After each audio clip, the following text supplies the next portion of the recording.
इंसानों और उनके घर के अंदर अजीबोगरीब डरा देने वाले हादसे तो आपने बहुत सुने होंगे।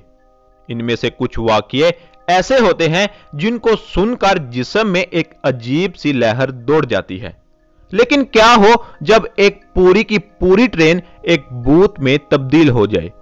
दुनिया में एक ऐसी ट्रेन भी मौजूद है जो कई सालों पहले गायब हो गई थी, लेकिन अभी भी लोगों को दिखाई देती है और लोग उससे इस तरह से ही डरते हैं जैसे कोई भूत या भूत जैसी चीज देख ली हो। इस ट्रेन को घोस्ट ट्रेन के नाम से भी जाना जाता है और इस ट्रेन को देखे जाने के दर्जनों वाकयात सामने आए हैं। और यह ट्रेन कहां से आती है और कहां गायब हो जाती है, इसकी मालूमात आज तक किसी के पास नहीं है। बहुत से लोग उसे कोई जिन या भूत मानते हैं, लेकिन कुछ लोगों का कहना है कि यह कोई टाइम ट्रैवल मशीन है जो वक्त के पहिए में फंसकर आगे पीछे चल रही है। यहां ही कुछ लोगों का यह भी कहना है कि यह ट्रेन किसी और सियारे से ताल्लुक रखती है और एलियंस की मदद से जमीन पर आती रहती है।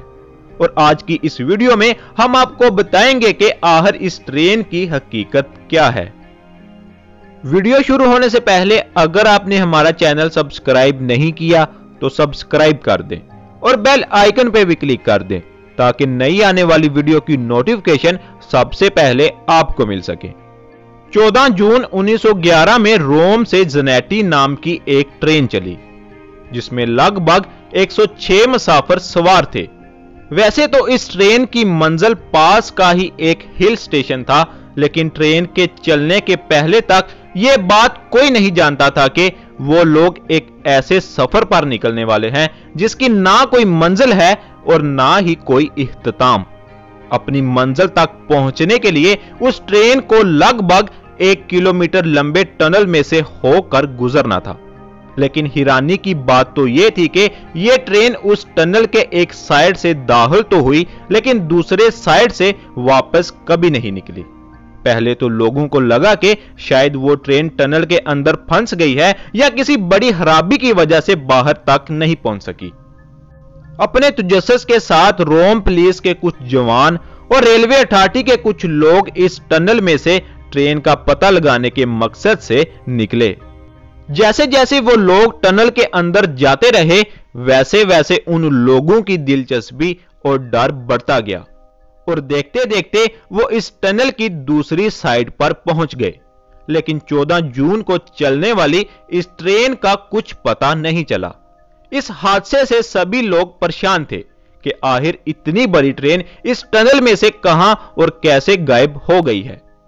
इस ट्रेन की हकीकत अभी सुलझना भी शुरू नहीं हुई थी कि तभी रोमन रेलवे के पास 2 लोग आए और उन दोनों का कहना था कि वो दोनों उसी ट्रेन के मुसाफिर हैं और ट्रेन के टनल में घुसने के कुछ देर पहले ही वो ट्रेन से कूद गए थे, क्योंकि उन्हें कुछ अजीब सा होता महसूस होने लग गया था और टनल के गेट पर उन्हें कुछ सफेद धुएं का गुब्बार सा दिखाई दिया था।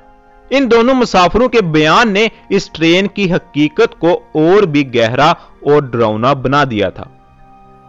इसीलिए रोमन रेलवे ने एहतियात के तौर पर इस टनल को दोनों साइडों से बंद करवा दिया। इस कहानी में हैरान कुन मोड़ तब आया जब 1926 में एक पागल खाने से रिपोर्ट मिली कि 1845 में इस पागल खाने में 104 मरीजों को एक साथ भर्ती किया गया था। ये 104 लोग कौन थे और कहां से आए थे कोई नहीं जानता था, लेकिन चुका देने वाली बात तो यह थी कि ये सभी 104 लोग इटालियन थे और इन सभी का कहना था कि ये लोग रोम से आए हैं। इन लोगों का बयान और 1911 में ज़नेटी ट्रेन के मुसाफिरों के साथ हुआ हादसा हूबहू एक जैसा था। लेकिन हैरान कर देने वाली बात तो यह थी कि जो हादसा 1911 में हुआ, उस हादसे के शिकार लोग 1845 में एक पागल खाने में भर्ती कैसे हो सकते हैं।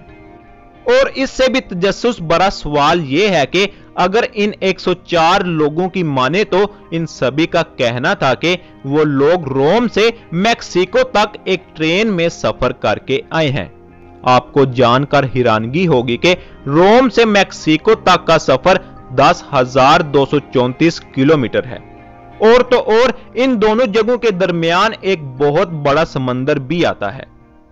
भला एक ट्रेन पानी के रास्ते इतना लंबा सफर कैसे तय कर सकती है? इन 104 लोगों के बयानों की तफ्तीश करते हुए जब रोम से मैक्सिको तक आए बहरी जहाजों और उनके मुसाफिरों की लिस्ट निकाली गई तो उन लिस्ट में एक भी आदमी का नाम नहीं था। तो आखिर उस पागल खाने में एक साथ एक जुबान बोलने वाले एक ही मुल्क के लोग आखिर आए कहां से? इस ट्रेन की हकीकत अभी भी एक अनसुलझा सवाल है जिसको कोई भी हल नहीं कर पाया। हालांकि यह ट्रेन अभी भी कुछ ममालिक में कुछ लम्हों के लिए दिखाई देती है और फिर गायब हो जाती है।